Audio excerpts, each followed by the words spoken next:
Hey you, welcome to Make for Others, where we make all kinds of stuff with all kinds of tools and surprise all kinds of people. I'm Dave, and this is my father-in-law, as he's about to realize that the custom photos and frames sitting in the restaurant are actually his birthday presents and celebrate one of his favorite places in the whole world. But before we get to all that, why spend years working on a birthday present?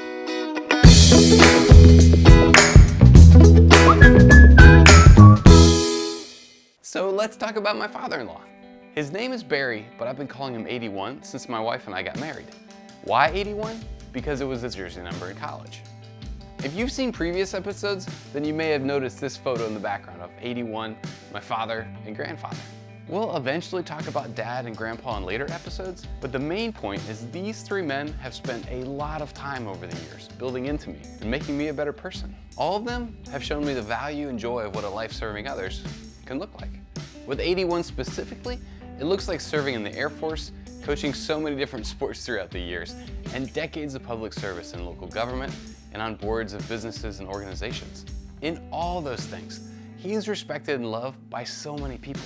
And I know it's mainly because of how he treats people. He's kind and he appreciates everyone as they are. I mean, come on, people decided to name a sports field after him. And it's a nice field. Like, really nice.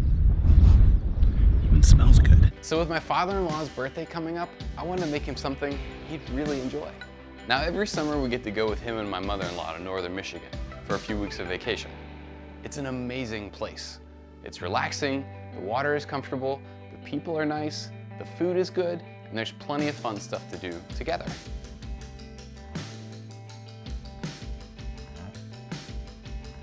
Other than his home, Michigan is his favorite place to be. So how do I bring Michigan to him? Because that would be a pretty cool birthday present. We've been going to Michigan long enough that every time we drive on a certain road, he talks about how much he loves going over a specific hill.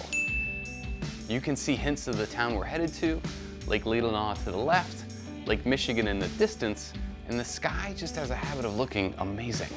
So on a quiet day while we were up there, I drove to that specific hill and checked out the view. As always, it looked great, but I wondered if it would look even a little bit better higher. It did. So I took a couple photos, came home from vacation, ordered a print, purchased a frame, and it was good to go. It's not bad. It's not good either. And when I think of 81, and the other people in my life that have always wanted the best for me, they've always encouraged me to push myself. Because if I don't push myself, then the skills I've been given won't grow. And growth is good. Not always easy, definitely not always easy, but good. This could work. I mean, 81 would like the photo, but I know I could do more. And whenever possible, 81 has always done more for me and my family. So, I need to keep going. I've been making stuff long enough to know that ideas take time to develop. And for me, there are certain habits I need to maintain for that to happen. Like daydreaming while taking walks, thinking through details by drawing and staying organized so I don't have to try and remember anything. Seriously, I don't try to remember anything. Since I already had a framed picture of Michigan for him, what could be a similar present but taken to the next level? Maybe a different picture from Michigan. Maybe instead of a store-bought frame, I could make it. And since I'm making it, how could it be unique? It was around this time I saw some star trail photos online. They're gorgeous and bright and are made by taking a lot of photos during the night as the Earth rotates and makes stars seem to spin around the North Star. Which made me wonder if I could take a star trail image in 81's backyard in Michigan. By backyard, I mean the beach. It's where all of us have a lot of fun every year. That seemed like something he would really like. Now I just have to figure out how to do it. After doing a bunch of research, the basic process to get a great star trail photo involves a camera with a wide-angle lens on a sturdy tripod, a good battery so it can take photos all night long, a remote shutter control so the camera repeatedly takes photos for a specific length of time, a relatively moonless night, no clouds, and good weather. Since I could only control about half that list and everything needed to go right, it was gonna take some patience. So every day I'd check the weather and what stage the moon was going to be in. Most nights it was cloudy or something else wasn't perfect. But I still practiced doing everything so that when that good night happened, I would be ready.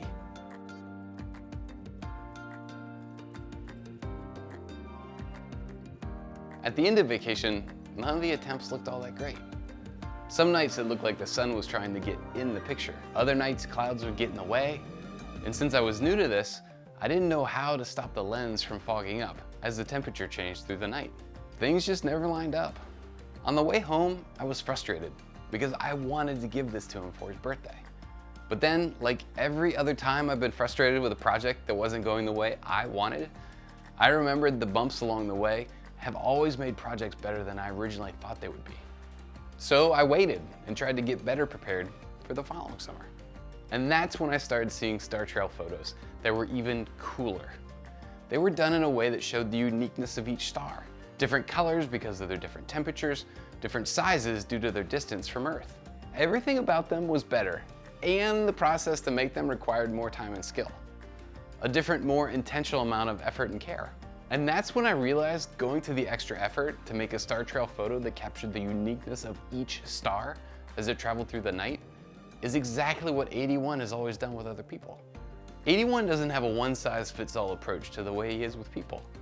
Like a good coach, he encourages and adjusts to the unique needs of others. Like a good father, he has a long-term perspective in mind and doesn't get frustrated with short-term challenges. And like the North Star, which is the star that moves around the least, he's reliable and constant. So I waited to try again. While waiting, I thought about the goal of making it unique. All the star trails I've seen have been on my computer or other display screens. They're bright and pop because of the illumination, and I wanted to get that same effect. Which is why I started noticing movie theater posters. After asking nicely, I got to see what's inside one of them, and that got me thinking.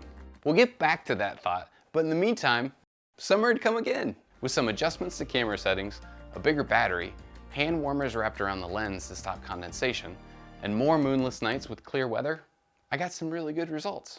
Is this better? No. You can't see the beach like that. That's nice and that's a little scary. Is this better? No. It's cool enough that there's not any bugs out tonight. So I don't think I'm gonna get bit, which is awesome. This could be the night. This could be, it's so beautiful out here. Oh my gosh. So we just have to wait a little bit longer. You can see that the sun set a while ago, but it's still over there. So we just gotta wait probably maybe another hour. Yeah, this could be the night.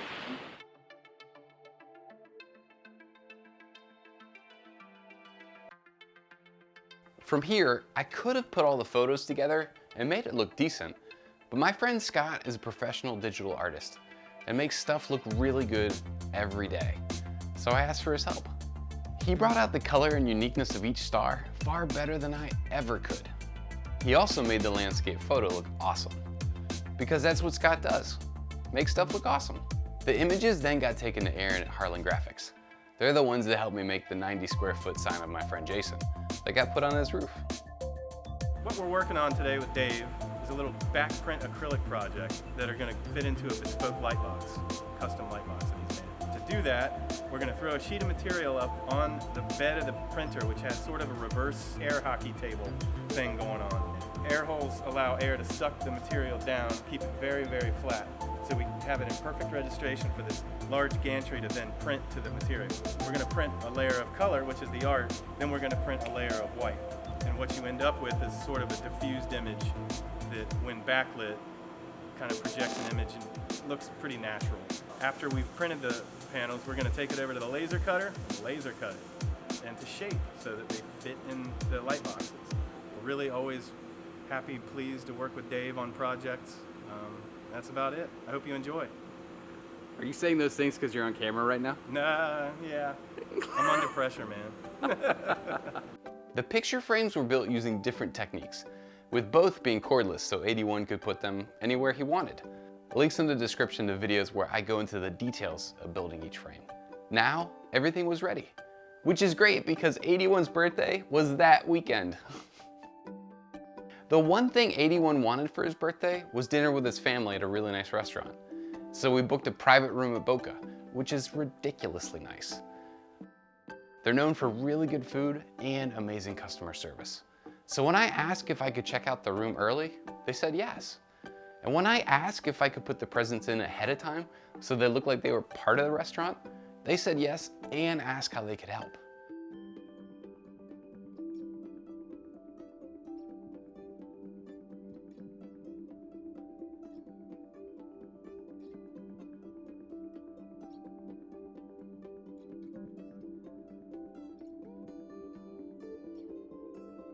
Dinner was, of course, so good, and at some point, 81 noticed his favorite hill seemed to be in one of the photos. The only thing not good was the cameras I'd set up to capture the moment. They didn't work out. Oh well, there are worse things. But the good news is, 81 really liked his birthday presents.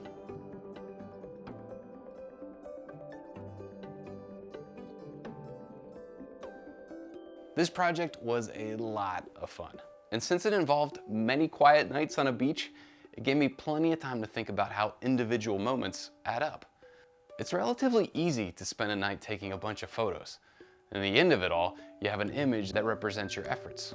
It's a whole other impossible thing to know, all the ways a person impacts the lives of others over the years. Not just 81's, but yours and mine. We all affect others on a daily basis. The question is, will you choose to have a positive impact? Just like 81 cares for people and treats them like individuals, we can do the same. It won't always be easy. People won't always appreciate it as much as you'd like them to, and it's gonna look different for each one of us. But it is a life worth living. And that's one way that you can make for others.